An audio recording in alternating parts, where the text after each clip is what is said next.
Assalamualaikum warahmatullahi wabarakatuh. Alhamdulillah. Allahumma salli ala sayyidina Muhammad wa ala ali sayyidina maulana Muhammad. Hadratul habaibul kiram. Ada orang tua al-habaib kita, ada al-habib Abu Bakar Sakran, ada al-habib Umar Segab, ada ketua kita. Memang hijaunya beda, tapi hati tetap sama. Beliau hijau lumut, saya hijau-hijau baju orang nikahan biasanya. Kalau Habib Ali bilang hijau pisang hijau. Mana beliau Habib Ali, mudah-mudahan Habib Ali ini minal hadirin, termasuk orang yang hadir walaupun jasadnya tidak ada tapi roh beliau ada di sekitar kita. Dan Habib Muhammad bin Husain Al-Idrus, dan Habib Hasan Al-Segam, dan Habib Agil Al-Segam. Mudah-mudahan para habaib kita selalu dijaga oleh Allah Subhanahu wa taala, dijauhkan dari fitnah-fitnah dunia, dijauhkan dari mulut-mulut orang-orang yang pembenci, dan mudah-mudahan orang-orang yang di luar sana yang tidak senang dengan para ba'alaim mudah-mudahan diberikan hidayah oleh Allah Subhanahu wa taala. Amin ya rabbal alamin. Ada orang tua kita juga yang kita hormati, ada Abah Badruddin dan segenap hadirin wal hadirat. Lupa ada di samping saya Kiai Haji Muhammad Madhari. Biar aja ditambahin juga. Tidak apa-apa Ustaz, tambahin Muhammad tidak apa, memang Muhammad Ustaz, memang Muhammad Madhari, Masya Allah. Ini beliau ini Kiai Haji, Kiai, beliau ini Kiai sudah. Karena di antara kita semua ini di majelis Rasulullah beliau paling muda, jadi Kiai sudah beliau.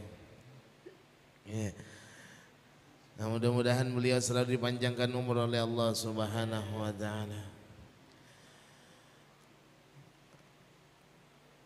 Alhamdulillah, malam hari ini di malam masuk sudah malam ke-11 daripada malam Idul Adha, atau sudah masuk di dalam tanggal 11 Zulhijjah di ayyamut tasyrik. Dalam artian alhamdulillah sampai saat ini kita masih diberikan nikmat oleh Allah Subhanahu wa taala. Nikmat kesehatan, nikmatul afiyah, dan banyak nikmat yang telah kita terima pada hari ini. Khususnya nikmat bingkisan-bingkisan daging yang diberikan kepada kita, itu juga nikmat dari yang diberikan oleh Allah Subhanahu wa taala.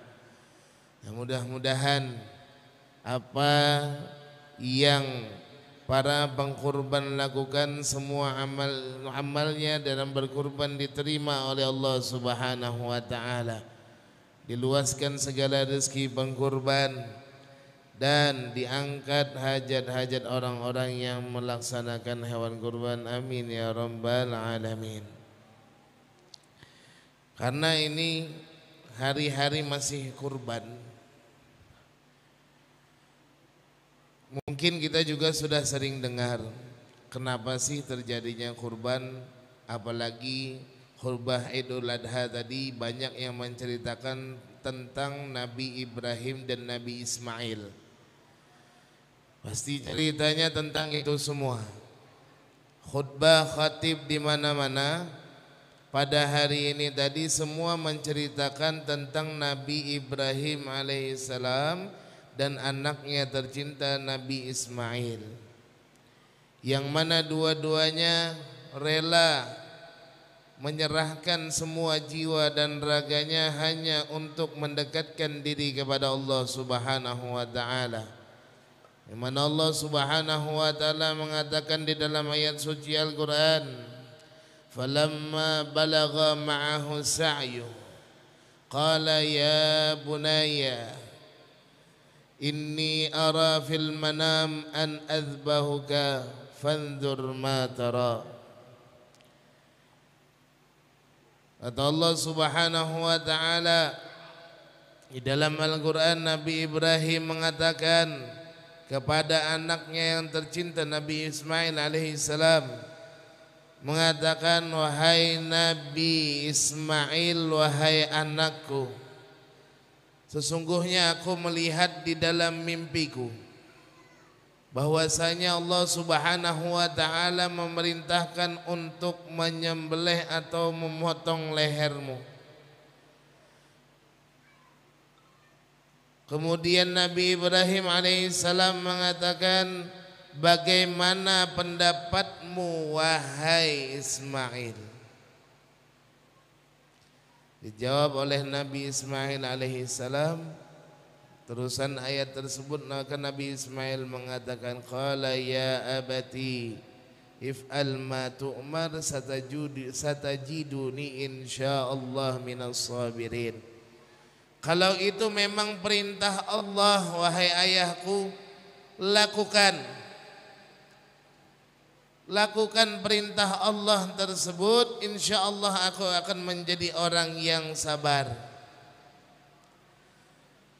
Ketika seorang anak mendapatkan perintah yang dia itu membahayakan kepada dirinya, tanpa pikir panjang Nabi Ismail tidak merayu ayahnya, wahai ayahku, bisakah minta sama Allah Subhanahu wa taala untuk yang lain aja perintahnya, jangan sembelih aku. Atau Nabi Ibrahim ketika melihat mimpi tersebut mengatakan pada Allah Subhanahu wa taala, jangan ya Allah, anakku satu-satunya, bisa ndak diganti yang lain aja. Egonya Nabi Ibrahim alaihissalam, keinginan Nabi Ibrahim alaihissalam dibuang jauh-jauh, yang penting melaksanakan perintah Allah Subhanahu wa taala. Beda kadang-kadang kita ini, kadang-kadang kalau sudah dapat perintah dari Allah banyak tawarannya. Disuruh Allah Subhanahu wa taala bangun salat subuh, ndak apa-apalah Ustaz, bila kalau salat subuh bangunnya jam 7. Tawaran terus. Kalau salat zuhurnya kami lagi kerja, ndak apa-apakah mau asar dikerjakan? Waktu asar kami lagi di jalan pulang, bisakah kami kerjakan nanti? Waktu maghrib, waktu mandi santai, bisakah nanti dikerjakan isya? Waktu isya nantilah santai dulu, nonton TV apa segala macam, bisakah nanti dikerjakan malam-malam saja? Banyak kita ini tawarannya. Ego selalu menyeliputi pada diri kita, dan mau mengalahkan apa yang telah diperintahkan oleh Allah. Yang kita nomor satukan nanti dulu Allah, keinginan dulu. Apalagi kalau sudah adzan Allahu Akbar, main game ada. Ya, main game, main PS, misalkan main FF, nanti dulu katanya, masih belum selesai adzan. Setelah selesai adzan, orang sudah mau qomat, nanti dulu sudah. Nanti setelah orang takbir baru ke masjid. Orang sudah takbiratul ihram di masjid, nanti dulu dah. Lagi asik-asiknya. Nanti dulu dah, nanti selesai aja, nanti sholat sendirian. Diundur lagi, nanti sudah sholat sendirian. Akhirnya apa? Setelah habis sudah orang di masjid, dah juga sholat sendirian. Yang dipentingkan apa? Ego.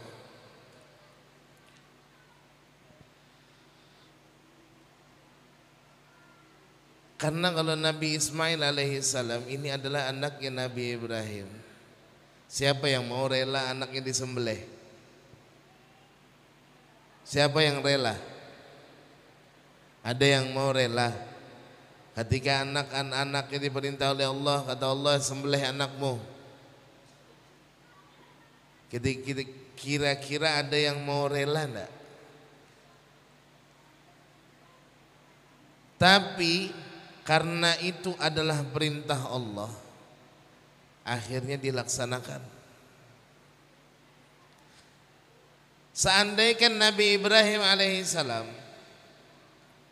mengadu kepada Allah untuk merayu supaya jangan anakku yang disembelih wahai Allah, mungkin tidak ada keajaiban dari Allah. Bahkan dikatakan bahwasanya ketika Nabi Ismail alaihissalam ketika mau disembelih dikatakan sampai ditusuk-tusuk, sampai disayat-sayat, ini apa? Akhirnya ndak juga mempan, ndak juga keluar darah. Ada yang mengatakan ketika mau sampai ini pisau langsung diganti oleh Allah Subhanahu wa taala domba. Kalau bukan seperti itu tidak mungkin keajaiban Allah Subhanahu wa taala muncul. Dan itu adalah suatu ujian yang diberikan oleh Allah Subhanahu wa taala kepada Nabi Ibrahim. Bagaimana kualitas keimanan seorang hamba atas perintah Tuhannya. Kalau iman-iman kita ini iman-iman setipis kertas lah, setipis tisu. Kadang-kadang sedikit permasalahan hidup nangis, sedikit datang ujian hidup mau bunuh diri, mau gantung diri, gantung dirinya di pohon lombok lagi.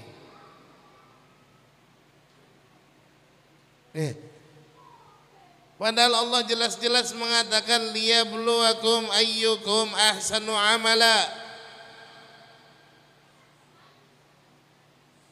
Allah Subhanahu wa taala menciptakan kita di dunia ini itu tidak lain dan tidak bukan selama masih hidup di dunia, selama itu juga ujian masalah selalu ada. Ustaz, ada itu tidak ada masalahnya? Tidak mungkin. Cuma orang bisa menghadapi masalahnya sehingga tertutup itu masalah. Tidak ada selagi di dunia ujian masalah, cobaan itu selalu ada dan bahkan banyak. Tidak ada orang yang terlepas dari masalah. Dan maha adilnya Allah tidak bakalan memberikan seseorang suatu masalah kecuali hamba itu mampu sesuai kualitasnya. Makanya selama masih di dunia ini banyak masalah, jangan mengeluh. Kalau banyak cucian bawa ke laundry. Kalau masih banyak masalah berarti sampean masih di dunia. Meninggal masih ada masalah kan? Masih ditanyakan sampean nanti peramal ibadah sampean di dalam kubur. Man rabbuka? Jawabannya bukan Muhammad Wali. Iya.